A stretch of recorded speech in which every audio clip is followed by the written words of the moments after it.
Well, alright, alright. What in the blue hell? I may not be a seasoned Roblox myth hunter. I may barely know how to use a computer at all. Debatably. Debatably. Jesus, okay. Roblox, yeah, myths.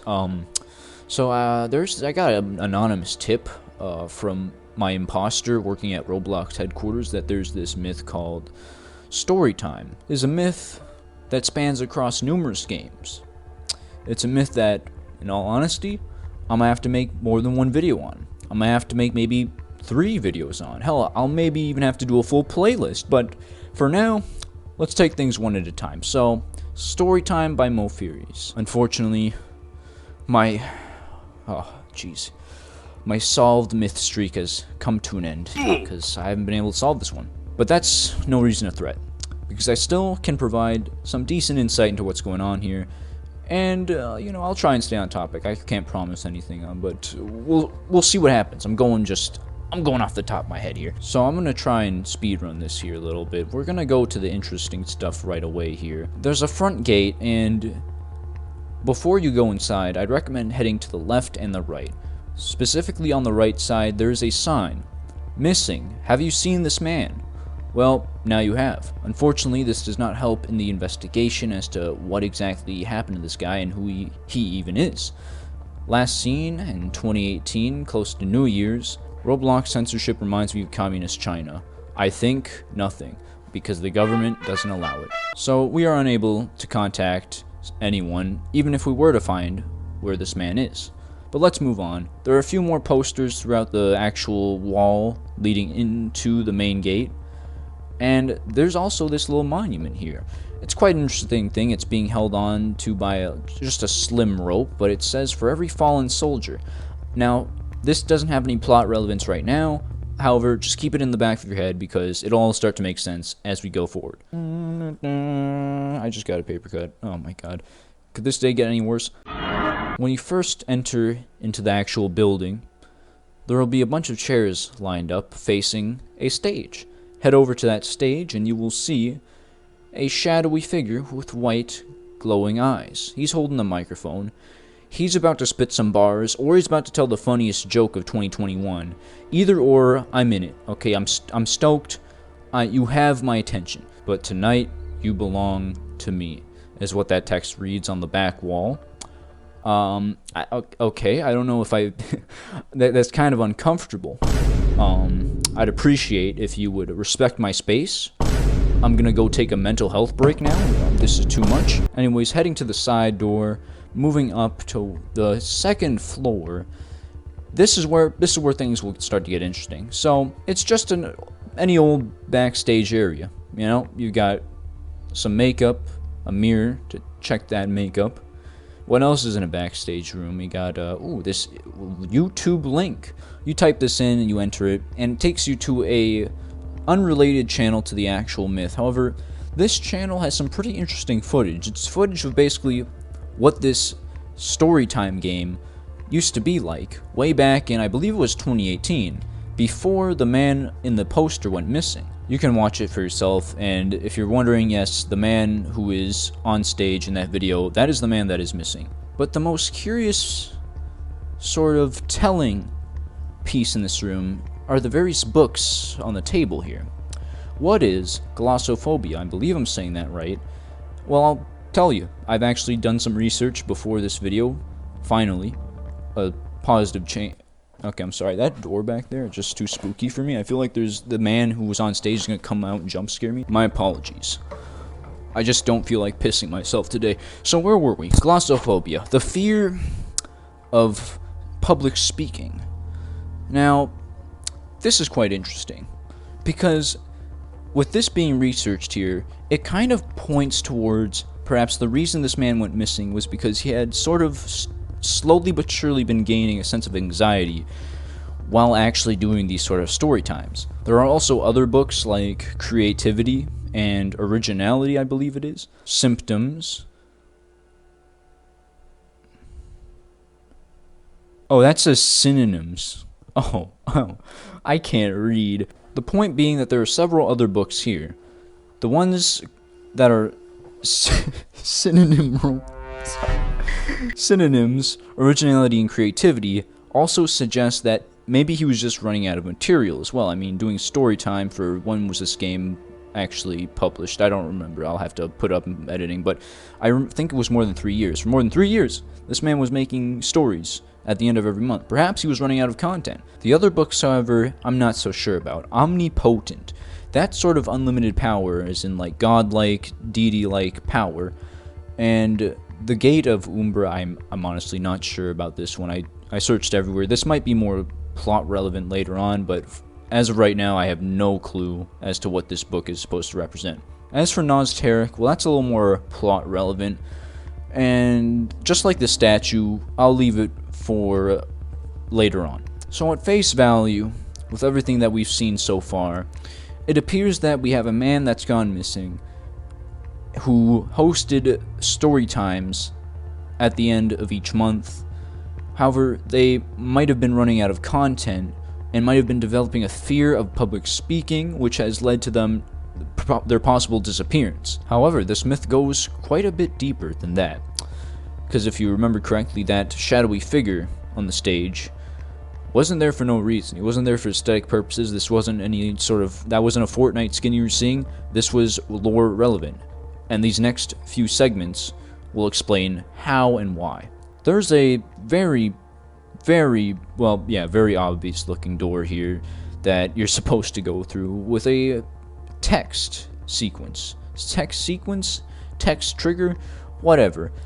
You get what I'm trying to say here. You need a phrase to open the door. Now that phrase is pretty simple to get. If you look to the right of the actual doors, you will see on the wall in a picture frame, "It is time." More specifically, "It's time." Typing that in properly, with proper spelling, a period at the end, and capitalization at the beginning, you guys, okay, I'm not playing around, you gotta get your spelling down for this one, you will actually be able to move on to the next section of this sort of story. When you get into this room, you will find that not only it is quite out of place, I would say, for a theater, but there are various pieces of text written on the wall. Cursed be? Am I cursed now? Nalusa Philea, maybe? Resting here until I get better. Should I open it? Black skin, glowing eyes, I see them everywhere, and I don't feel like myself anymore. Along with this writing on the wall, we have a little poem here in a side room that's called "Lead Me to the Place I Belong." At the fall, when the leaves rest, and the sunshine, yeah, you know what? You can read it for yourself. This isn't grade 4 English.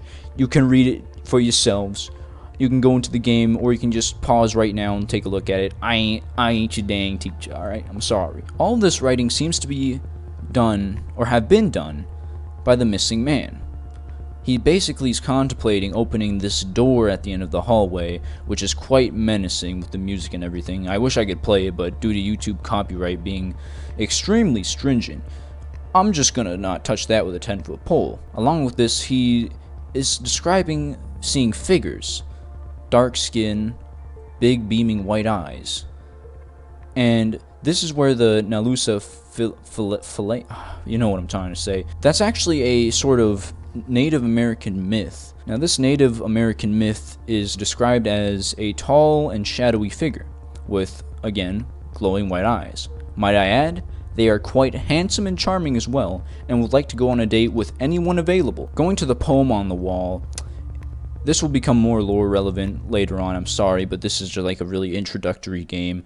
There are many games to go, and this is just one of the few. It describes a girl who seems to have been stung by a cursed bee of sorts, and is now gone. And then the final sort of sentences in this poem seem to suggest that the man who's gone missing had a daughter, which, if you looked in closely, if you were paying attention, in the backstage room, there's a picture on the wall of the missing man and what looked to be a little girl. It seems what we've got going on here is a case of This man falling to a state of despair, having lost a loved one of sorts, and now being possessed or succumbing to a sort of darkness, a sort of evil. It appears that the man has gone missing because he has stepped through the door, the darkness. And what we're going to do is do the exact same thing. Because, you know, well, if there's one thing I've learned from popular media of today and horror flicks, you always want to go where the danger is at. Because, you know what, I'm this point, my life is so goddamn boring. It's so mundane. I'd risk my skin just to get a little bit of an adrenaline rush. So we're gonna go and type in the secret code to the store, which is quite simple. I actually kind of was overthinking this. The title of the poem, "Lead Me to the Place I Belong." Typing that code in, going through the door, will lead you to another game. Story Time? Question mark? It's basically the exact same game, except everything's dark, decrepit, the lighting's all off. I could barely see anything. I had to turn my gamma radiation on my computer all the way up, and that hurt like a mug, let me tell you. But this ain't about me, this is about the myth. Everything's just in this state of dismay. It's broken down, the mirror's smashed. Oh, that must have been expensive. You can also access the stage now, which I found to be pretty swell. Now I can get up and practice my stand-up comedy, which, by the way, I've gotten all my jokes from SNL. Now, walking out from the stage area onto the main floor, you are going to be met with another door. This is where it kind of ends for me. I'm stuck. I don't know what the secret code is, okay, but the good news, we got a lore dump. Yeah, one of those things, you know, those things. I'm always hyped whenever there's a huge lore dump. If you literally bust down the wall under the stage, you'll go into this room here, and there will be quite a few notes here scattered about, basically explaining as to giving a little bit of insight as to what's going on here. There are a few other things like a skull. There's also a teddy bear on the shelf, but other than that, I'm not sure what to make of all this. A part of me wants to believe that somewhere there's another code. Somewhere. It's just sitting on the wall, and I just gotta type it in to open up the next door, but I'm not sure. I'm not really good with all this coding stuff usually. I'm good at finding things, but when it comes to playing the guessing game that is Roblox Myth Doors, that's not my forte, I'm sorry. So, until next time, wait, what am I doing? I still got more to tell you. As for the game's progression so far, we're gonna have to wait until something comes out. But, there is one thing that I failed to mention. In the regular Storytime game, if you go back into the main auditorium, the theater, and go under the stage, in the floorboard where there's the dark liquid dripping from the... he shat himself. He doo-dooed himself, let's be honest here. He did a dookie. Unfortunate. Happens to the best of us.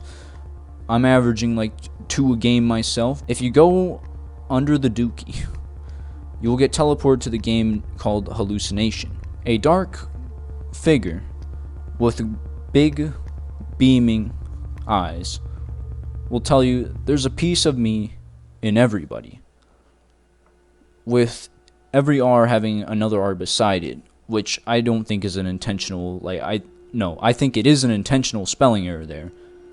Now, what it connects to, I'm not sure, but there are 3 other entities in this sort of area. There's the daughter of the missing man, assumedly the missing man himself, and what look to be some bees. Now here's where everything sort of comes together. Here's where everything starts to connect.